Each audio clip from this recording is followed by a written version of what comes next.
Welcome to the Pharmacy Frontiers podcast. I'm sitting here live in Springfield, Missouri as part of the Missouri Society Health System spring meeting. And we have a couple of guests with us today, Dr. Jenny and Dr. Andy Smith, and they're going to share with us a little bit about their career and a little about their professional lives together. But let me just remind everyone that the Pharmacy Frontiers podcast is a podcast dedicated to the profession of pharmacy and that can be found on your favorite podcasting app, whether it be Apple, Spotify, YouTube, or Podbean. And as a reminder, the opinions in the comments today are solely of the host, me, and our guests, and are not official statements of the Missouri Pharmacy Association, the Missouri Society of Health System Pharmacists, the University of Missouri, Kansas City, nor Mercy. I'm Daniel Good. I'll be your host, and let me introduce our two guests. First, we have Dr. Jenny Smith and Dr. Andy Smith, both coming down from Kansas City today to talk with us. So, Jenny, let's start with you. Give me a little bit of background of where you're working, what you're doing. I am a clinical coordinator at the University of Kansas Health System, and I coordinate our maternal child team. So it is a group of pediatric pharmacists there. Fantastic. And Andy? I'm the clinical professor at UMKC School of Pharmacy. I've been at UMKC for the last 17 years. Prior to that, I was a pharmacist at KU Medical Center, and that's Jenny and I work together. Well, I've kind of built this as kind of a power couple kind of meeting, right? Where you guys have really been two great leaders of pharmacy within the state. How did you come together? What was it that brought you two together? Well, the story starts, Jenny actually trained me on my first night of work as a pharmacy intern at KU Medical Center. I think that was probably 1995, the night that I was working at KU, or maybe it was 98. I think it was 98 was when I started at KU. So then we got to know each other and stuff, and then over the years we kept getting together and we started dating, and then like I asked her to marry me as she was in her residency and I was getting ready to graduate and go up to Iowa to do my residency. So then we were engaged in Iowa. We lived in Iowa City and we engaged, and during my residency we got married about this time because our anniversary is on Monday. Well, congratulations. 24 years of marriage. Fantastic. So let me just get this straight, Jenny. You were done with your residency. You're working full time, putting him through his residency while he was making pennies. Is that kind of how it ended up working? Yeah, I was the pediatric ICU pharmacist at the University of Iowa Hospital while he was doing his residency in Iowa. I was the primary care resident at the VA in Iowa City, so I actually had a pretty sweet schedule at the VA because I didn't have to work any nights or weekends. It was just the time that the clinics were open at the VA. So, well, I think a lot of our listeners have graduated from UMKC. They're going to know you very well. They're going to know both of you very well. But your current role at the university has evolved over the past few years, right? You've done some things at the bedside as well as in the classroom. So in May of 2023, I gave up my practice site, and I was at University Health as a cardiology specialist as well. But things were transitioning at the school, and they needed extra leadership at the school full time. So I came back to help transition us some programs at the school as well. But prior to that, for the first 15 years of my time at UMKC, I was a clinical specialist at University Health and a faculty member at the school. So you must have had thousands of students come through your rotations. Oh yeah, so I averaged about 12 students and APPs per year, 8 students of IPPs per year, and then 4 residents per year during my time. So that's going to add up pretty good, yes? Yeah. But Jenny, you've taken your fair share of students and residents on rotation too. Yeah, I have. As now that I'm in leadership, I don't have as many students on rotation with me. It's interesting though because I will always know who had a rotation with Andy because they will start calling me Dr. Smith. I know your husband.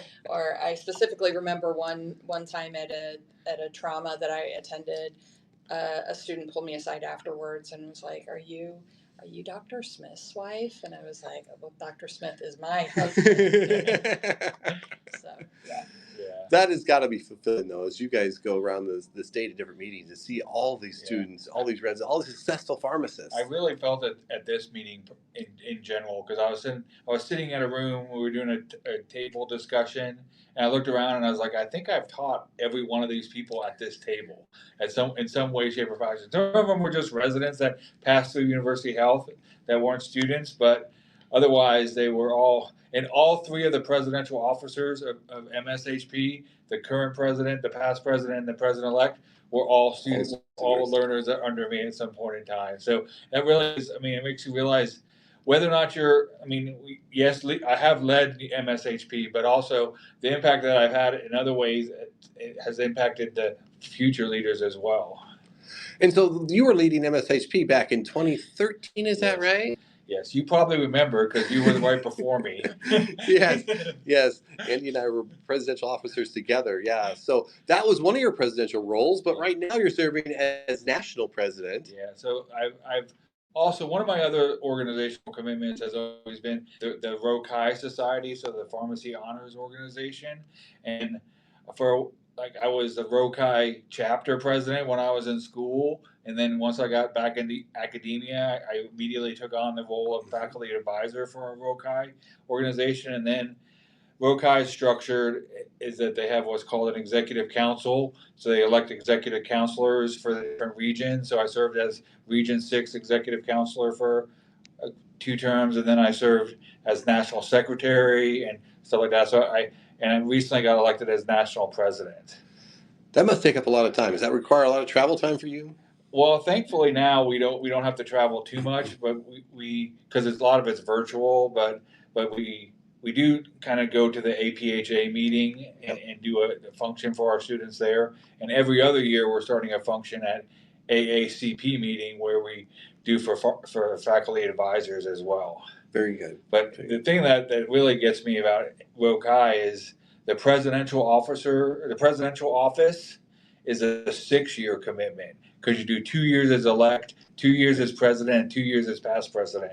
So I always wondered why all those guys had white hair when they were done, but it's because you're just in the role for so many years. Well, it's so impressive that you take that time to do it because it's more than a job, right? It's volunteer time, and obviously the university is cooperative to support you to do that, but it's still a personal sacrifice. And it's really rewarding because you get to work with some of the brightest students in the country. So we've done town halls and stuff like that for residency searches and stuff like that. So it's really nice to be able to interact with those students. One of the things that I instituted this year, in my first presidential year, is we added a rewards recognition session. So I got to talk in detail with all of our Rokai Award winners from all over the country and do that kind of on a webinar. Very cool. As well. That's very cool. Yeah. You must have some other professional associations you're involved with as well over the years. Yeah, the other big one that I've been involved with for the most is ACCP. So I was very active in both the education and training PRN of ACCP and the cardiology PRN. I led that those organizations have they call it a chair, not a president, but I was elected chair of both of those PRNs as well. And each one of those are like 500 or 600 person organizations in the country as well. So very good. Very nice. And Jenny, I know that you've not held a lot of official presidential roles in the societies, but you've had a lot of chairmanship and a lot of committee responsibilities. I do. I feel fortunate because I don't know that I would have done it on my own. I just kind of started following my husband around and then noticed leadership opportunities that I would be interested in those areas. Yeah, she was like, if I have to go to the ACCP meeting every year anyway, I may as well do something. That's a good call. That's a good call. I'm not in Rokai either, but we have spent some anniversaries in Searcy, Arkansas together. Indoctrinating new Rokai. Yeah, one of the roles of the regional counselors for Rokai is to go install new chapters. Yes. And they always seem to install their chapters in April around our anniversary. So we were in Denver, Colorado one year, and I was installing a chapter, and then another year we were in Searcy, Arkansas, and I was installing a chapter. So yeah, that's caused some travel and got some unique places for our anniversary. Well, it makes for a good story, right? Yeah. We can remember that the 18th was when we were in Searcy, the 19th was in Denver. So how does that work with a family? You guys have very successful, very active kids. How does that work out? Yeah, so we have 4 kids. One of them is my son from my previous marriage, so I don't even think I can call him a kid anymore because he's 29 years old and he turns 30 this year. So that makes me feel old every time. He made fun of me because I was turning 50. I was like, I feel more old saying that you're turning 30 than saying now I'm 50. But he's doing very well. And then we have 3 kids together. Our oldest is 21, and he's down at Pittsburgh State studying automotive technology. And then we have a 19-year-old. He's at MU studying music education. And then our youngest is a daughter. She's still in high school. She's a sophomore, and she's doesn't know exactly what she wants to do yet, but Maybe pharmacy. she said maybe pharmacy. We'll see. Maybe we can get one of the 4 of them. But I mean, one of the things that really helped us, the transition that I chose to make from being a full-time clinician to being in academia. I mean, don't get me wrong, you do take a little bit of a pay cut when you go into academia, but I traded it for a ton of flexibility, and that has helped us be able to really be involved in our children's lives as well. And so my kids were tired of me by the time they got in middle school because I coached them in every sport all the way. Like we were really busy when they were younger because we'd have 3 kids playing basketball and I'd be coaching all 3 teams and stuff. Thankfully, we made some good friends and I wasn't the head coach all the time. I was just helping, but that certainly does take up a lot of time too. It does. I don't know how you do it. How you go from 2 kids to 3 kids? You go from a man-to-man defense to a zone defense, right? You're going 3 different directions every time. One of the things that we just started, like because like we don't know when we're going to retire, but we know retirement is closer than it is from the beginning of our career, right? So we know we're getting closer to that point. So one of the things we started this year was reaching out to our old friends that we made as when they were a kid, like the parents of the kids on the sports teams that we hung out with all the time when they were younger. Right. We kind of got away from them once they got in high school. So we've been going out to dinner with a different couple every week to rebuild those connections. So being purposeful, right? Making sure you have a purposeful piece to it. But Jenny, I'm so impressed with you. So often it seems like the spouse, the mom is the one that has to sacrifice her career in order to let the guy go off and be national president. But you've had a very successful career, a lot of lives affected. You're a great role model for those women that are coming through pharmacy. Well, thank you. I appreciate that. I don't feel like I had to give anything up. I don't feel like I had the passion to be in the big L roles of leadership in the organizations, but I do feel like I was able to contribute just by helping Andy and making sure that he was there. I was a proofreader for a lot of stuff. I gave a lot of feedback. I listened to speeches before they were given. But really, his role has helped me make connections and help me be more successful in the leadership roles that I have. Yeah, she undersells herself because she's an outstanding leader. Like she has 7 people that report to her directly, and she cares so much for those people and always does everything for them. So I mean, I think her job sees how good she is at that role and really appreciates it. So. Thank you. I don't want to make you cry on a podcast. Well, and she is a Jayhawk, so she has a leg up on you there as well. No, this is great, and the kids' role in that. Then, what is their perception of these having 2 parents who are very successful in healthcare? And oftentimes, healthcare is unpredictable hours. How do the kids respond to what your calendar and travel schedule looks like? I think our kids are just really flexible. I do too. Obviously there's things that we can't attend that we would like to.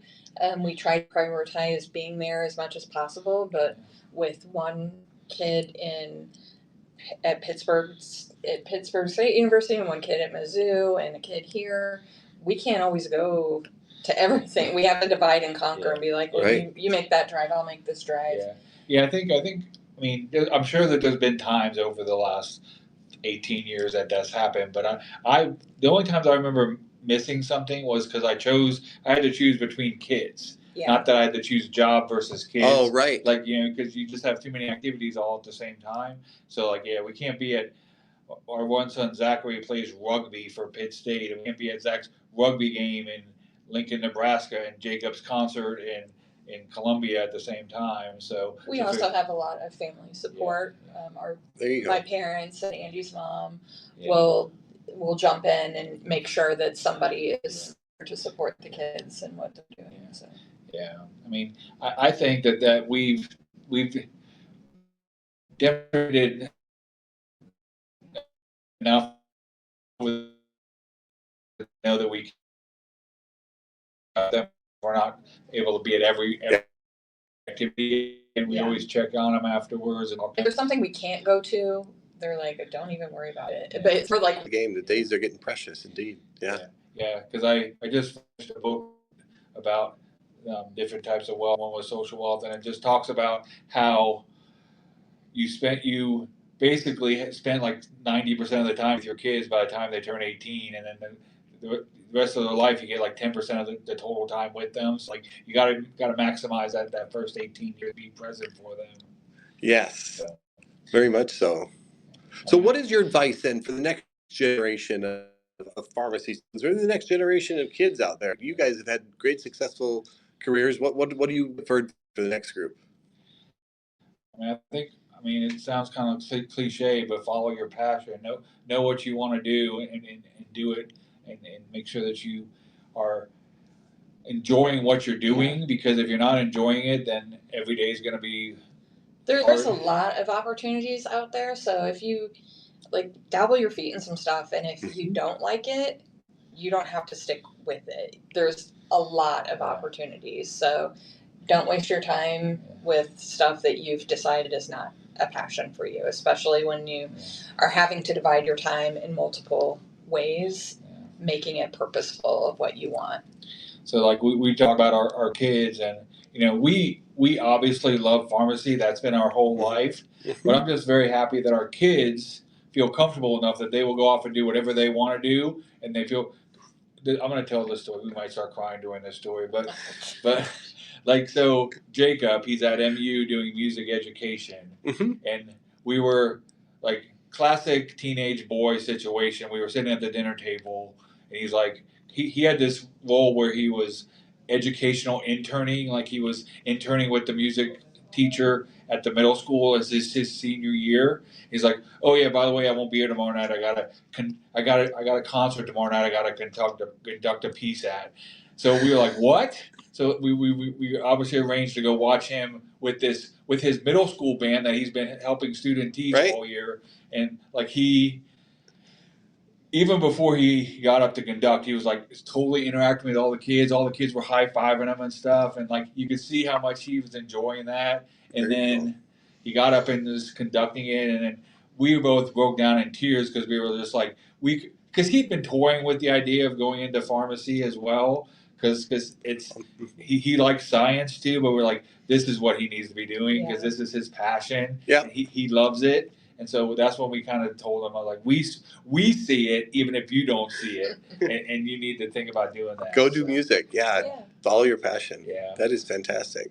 So now that you're fixing to be empty nesters, what is the hobby? What are we going to do? I know you've done some biking in the past. What is it that we're going to pick up? That's exactly what we're working on too. So trying to figure out that hobby, So I mean, we talked about doing some traveling and stuff, but I mean, part of building up those relationships with our friends again is to try to have those connections. But I mean, I've also enjoyed. I've gotten into bourbon over the last few years, and I've started making all these different cocktails. So we've also joked that maybe I'll take a part-time job as a bartender or something as well. That's a good idea. We could probably come up with a cool pharmacy name for a bar. Well, the Pharmacy Frontiers podcast does have an official bourbon, so maybe we'll have to have you come back when we talk through bourbons. That might be something fun to do. I would definitely enjoy that. Yeah. Jenny, have your girlfriends pulled you into any of these latest hobbies? Are we quilting or Blinko or any of these things? Bunko, sorry. Bunko. I've already did my buncoing. I have thought about maybe learning how to sew finally, but I don't know, at this point, maybe not. But yeah, we have been talking about having something purposeful to do once we do decide to retire. I've for a long time I was a volunteer for different things like Meals on Wheels and trying to help at the schools and stuff like that. So hopefully that's something I could get back into if I had more time in my schedule. Yeah. Well, it looks like we're about running out of time on this podcast, but I want to thank you two guys for coming together, coming to the meeting, demonstrating your leadership for us, and being role models for the pharmacists and the pharmacy students we have here in this state. So thank you for being here. A reminder to all of our podcast listeners that the Pharmacy Frontiers podcast is available on your favorite podcasting app. Please go out there and not only listen to it, but share it with your friends and subscribe so you know when the latest ones are going to be released so you can catch up and keep current on what we have going on.